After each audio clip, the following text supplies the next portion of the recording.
Ignition sequence starts. 6, 5, 4, 3, 2, 1, 0. Liftoff. We have a liftoff.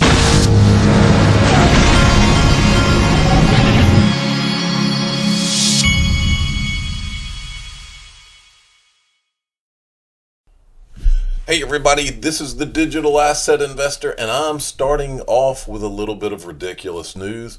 I like to do it this way every once in a while. This is from Mark Cuban. The Dallas Mavericks have done more than 20,000 dogecoin transactions, making us the largest dogecoin merchant in the world. We thank all of you and can easily say that if we sell another 6,556,000,000 dogecoin worth of Mavs merchandise, dogecoin will definitely hit $1.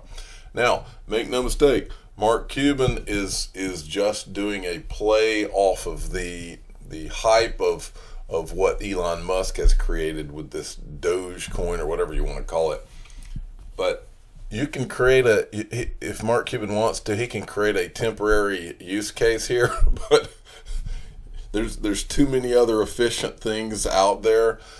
This is once again, this is marketing. Same thing that's been done with Bitcoin.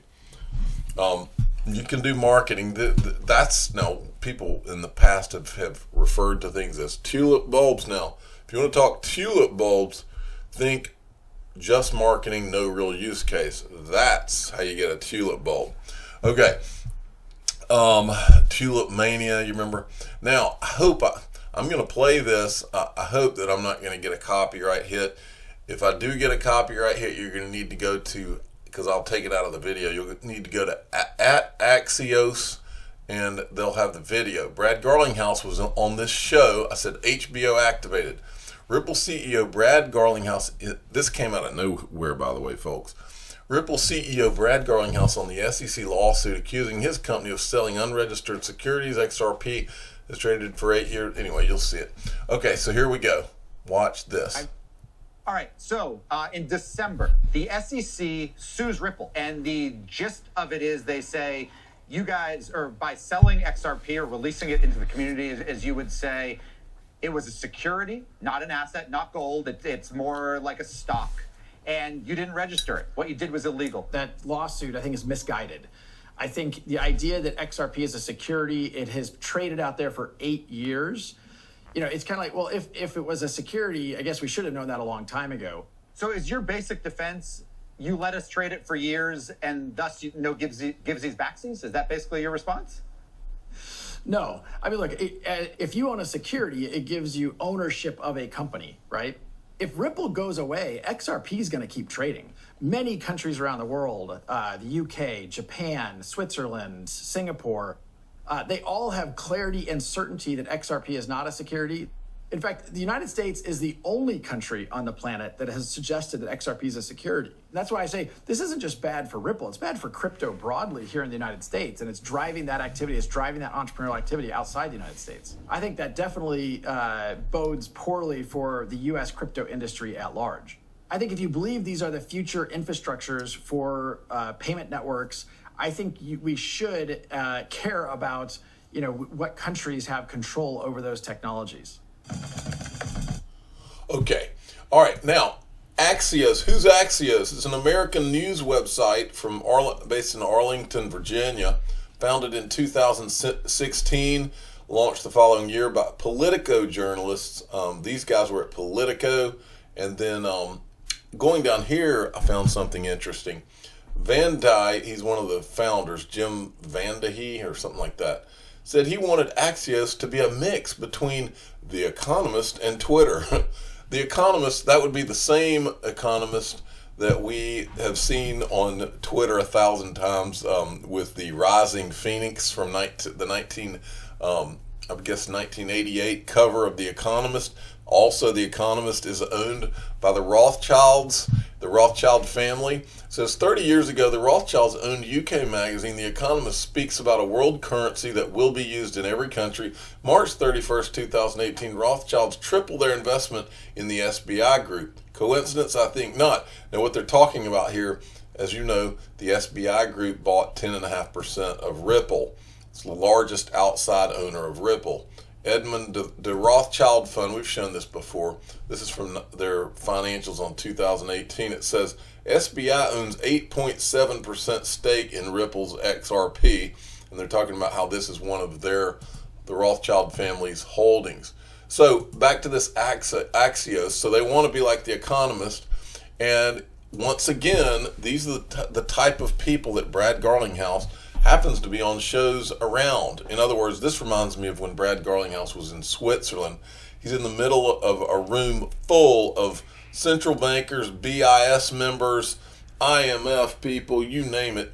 And here you have this guy from this little startup in Silicon Valley. And now we see him on a show on HBO that's put on there by this company, Axios. They have they've had anybody from Joe Biden to Donald Trump on there. And then another guy you might recognize that I found a clip of that was on there. I said, looks like Brad Garlinghouse is in good company being featured on Axios HBO. What a coincidence. So Elon Musk is on there as well. Now there was a reply to this tweet, and this is one of those things I've seen on Twitter before. But this is one of those things that goes under the category of the digital asset investor does not touch it with a 10-foot pole. Okay? Just wanted you to know that. I don't talk about some of those three-letter agencies mentioned in that. That's not where I want to go with this. XRP Bart sent me this interesting find on the movie Money Plane. And there was a screenshot taken from this, I haven't seen the movie, but from the movie Money Plane, and they were able to see the prices that went across the screen for these different digital currencies. XRPs was at 70,000, Bitcoins was at 241,000, Ethereum 128,000, Thought that was interesting. XRP Crypto Wolf, pilot using XRP to settle corporate debts and credits in Japan hits new milestone. FX Coin is working with the Japanese general trading firm Sumitomo Corporation, I think that's one of Ripple's partners, to settle debts and credits to other Sumitomo Group companies using XRP. Now this could get interesting. All right, Crypto Dim sent me this. I said when I retweeted this, the stench of an agenda grows. Bitcoin, Ethereum, free pass can only be political. Let me tell you, folks, where I've arrived at with this Ripple SEC case. I believe this is one of two things. The case is so ridiculous on its face. I've seen so much now that it insults my intelligence to think that this was just something that happened. I believe that what we're talking about is one of two things here. And I think it's real simple. I think it's one of two things. Either this is a purely political thing done by the SEC. I'll go into all this more here in a second. Either this is a purely political thing and Jay Clayton was a bad guy and he had a political motive for doing this and then walking out the door.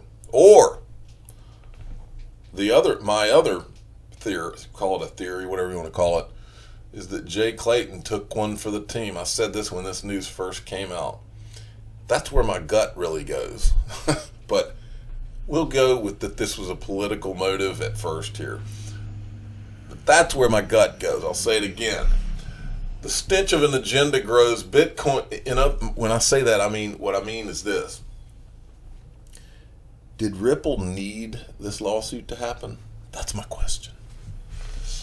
The stench of an agenda grows. Bitcoin, Ethereum, free pass can only be political. Listen to what this is Gary Gensler, the incoming SEC chairman. Listen to what he says. Consensus. Movement took about 10% or 9.5% of the offering. They put 9.5% in a foundation called the Ethereum Foundation, and the other 80% was sold to the public for $18 million. We'll talk later in the semester as to whether that was really a securities offering. I publicly said I think so, but that was in 2014, and in 2018, the Securities and Exchange Commission has said, regardless of what it might have been in 14, it's now sufficiently decentralized that we'll consider it not a security. But in essence, they raised $18 million and we're off to the races. Now, before I go into this, you need to understand, don't quote me on this, but I'm almost 1,000% positive, because I've looked into Gary Gensler before. I'm almost positive he was a Goldman Sachs guy. Almost completely positive, okay? My point is, all these people are in the same freaking club. All of them. So listen up. Here we go. Now, John Deaton is pointing out, I mean, and John Deaton's the attorney who is the one that's doing the class action lawsuit against the SEC.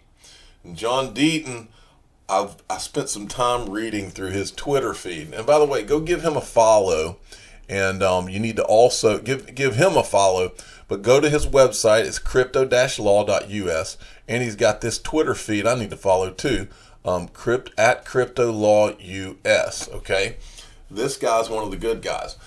This is a great example of why I started Crypto Law US. Why does the SEC enforcement not provide regulatory clarity and guidance within the digital asset space? For 8 years, they don't give clarity.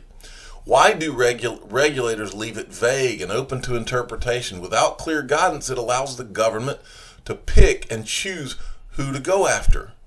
This is key, folks. It allows, by not weighing in, they can just pick and choose who they want to decide who the bad guys are. When it's vague and open to interpretation, it allows the corrupt motives to influence decision making. It allows a handful of regulators to pick the winners and losers and not the free markets. Why did Bill Hinman choose to publicly say Ethereum was no longer a security?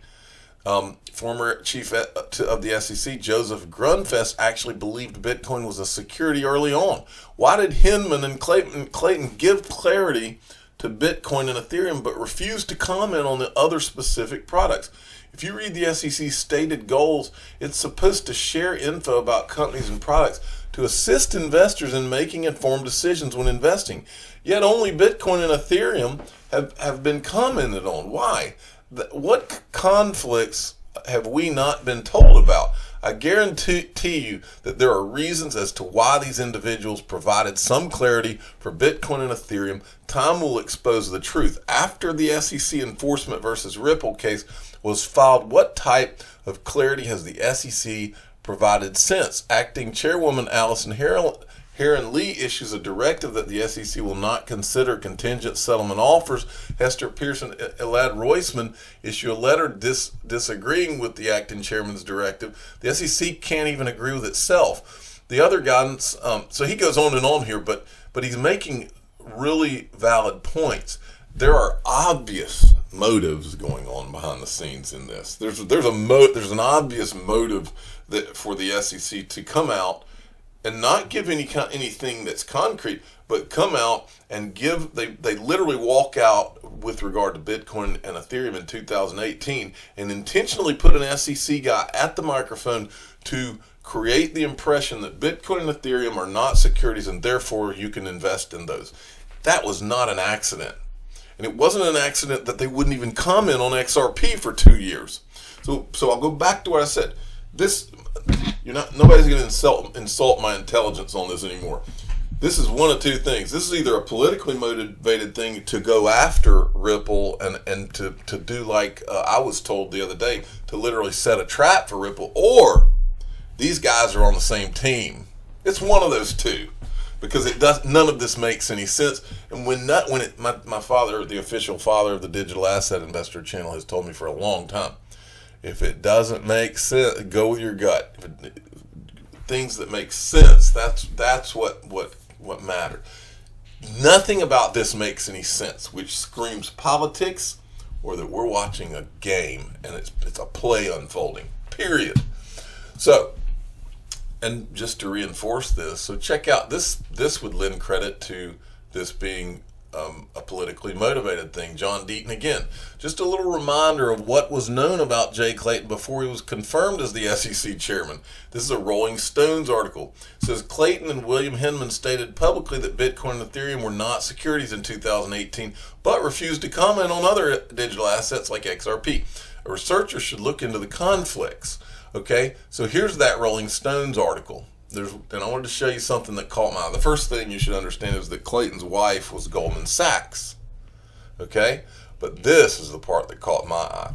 You've heard me on this channel talk about one thing I never understood from the financial crisis is how people are accused all the time of insider trading. But one thing that went on during the financial crisis was, because I've seen all the movies on the financial crisis and the documentaries, one thing that went on is Warren Buffett bailed out Goldman Sachs, okay? He was literally on the phone with Hank Paulson, who was the Treasury Secretary, I believe, at the time. And he's on the phone, and the Hank Paulson is giving Warren Buffett guarantees of the federal government on the phone, saying, yeah, if you'll bail these guys out, don't worry, we've got your back. The federal government has your back, Warren Buffett. So my question is always, I mean, that the financial crisis is when I knew the United States of America was not what I grew up thinking it to be anymore. Because when I saw that, and I've seen people like Martha Stewart go to jail for insider trading for talking to her broker, but yet it's okay for Warren Buffett to be on the phone with the Treasury Secretary just because you have a, quote, emergency. Under the guise of an emergency, you can have Warren Buffett on the phone with the Treasury Secretary being given a guarantee by the federal government, and he can then bail out. He can make an investment in Goldman Sachs, I think he got preferred stock, and that's okay. But Martha Stewart talking about a stock with her Goldman Sachs or with her broker, whoever that was, about a stock and then selling it or whatever. Well, she goes to jail, please. Well, guess who? What does he have to do with this? Jay Clayton, he represented Goldman Sachs when the firm received a $5 billion capital infusion from Warren Buffett during the September 2008 meltdown. He also represented Barclays during its malodorous, I've never even heard that word, acquisition of the assets of Lehman Brothers. An episode 1 lawyer described to me years ago the greatest bank robbery you never heard of. There's a chapter about this story in my book, The Divide. That Clayton has been a devoted, listen to this, that Clayton has been a devoted legal slave to the usual Wall Street monsters over the years is obviously concerning, though it's not terribly unusual. So, and then we go to this. So that's what I just showed you. That's my possibility 1, is this is purely politically motivated against Ripple. But this is where my gut keeps leading me. John Deaton said this. He was talking about how I talked about him in a video, and then he says, using regulation by enforcement as a weapon against Ripple and XRP, DAI theorizes that maybe Clayton was in on it from the start. In a previous tweet, I stated that it's possible Clayton agreed to take one for the team and authorized the case to be filed on his last day. Then he tweets out he's got a freaking whole theory on this too. So now I feel like I'm in a lot better company that now that an attorney is saying this, because I was just thinking out loud and going with my gut when I said that. And I actually did a video where I had a thumbnail and it had a picture at a hearing of Chris Giancarlo and Jay Clayton sitting at a conference table. It looked like, I think it was a congressional hearing, and I said, did Jay Clayton just take one for the team? Well, John Deaton goes on, he says, also, don't forget that the number 2 guy also left shortly after filing the most significant SEC enforcement case in modern history. In the thread above, the title is backwards. It asks, what was it done to protect BTC or part of the power grab for crypto? We may never know the answers to those things. Now, Greg Kidd did an interesting thread. This guy's genius, so listen to what he says. Ripple's well-reasoned response, read page 1 through 8, to the SEC complaint. The logic is crystal clear. If a fiance receives a diamond ring for an engagement, they don't mistakenly believe that their lover has given them an investment in the De Beers diamond mining company. A diamond is not an investment contract with De Beers, nor is XRP an investment contract with Ripple. The SEC's pretense that they are protecting investors or fostering capital formation by destroying the very things that Congress invoked them to defend is a caricature of what has gone amiss with the administrative state. Hopefully justice will be done with the clarity for all other worthy. This line right here, that he's basically saying the SEC has become a caricature, okay? And that, I mean, he's basically saying the SEC here is politically motivated. So the bottom line is, that's either what this is or all the world's a stage. It's one of those two in my mind. And that's just me talking out loud, folks. Riz XRP sent me, wait, no, I got that out of line. I just wanted to show you, remind you, these people, this link's in the top of the description of my video. They're still doing their March Madness premium domain sale on .crypto, and you can see some of them that have sold. Last week, the theme was sports, and these are the ones that have sold, like volley.crypto, Little League.crypto for $500, and then as you go down, some of them get more expensive. Golfer .crypto sold for $1,000. Let's go see some of the more expensive ones. Sport.crypto for $2,000. Let's go down and see if we can. Snowboard.crypto $3,000. Golfing.crypto $5,000. Let me go. Boxing.crypto went for right at $10,000. And then race, train, tennis, fit, all these went for the $10,000 range. Snowboarding. So this week they're going to do a new theme. I don't know what it is yet, but go in the description of my video. There's a link that'll take you there if you want to go. And you can also look around and get some of them for like $40 if you just type in a name you think sounds cool. Also tomorrow, Link2 is going to be doing their Global Investor Conference, and they're going to have Tim Draper there. 2021, where are the crypto bulls running?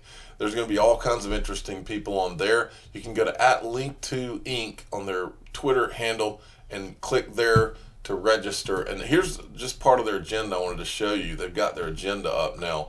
So Tim Draper is going to be, he's going to be in the 12 p.m. session, and I'm not sure if it might be Pacific time, so you might want to double check that. I'm going to try to be in that one and a few others as well. I'm the digital asset investor. I'm not an investment advisor. This is for entertainment purposes only.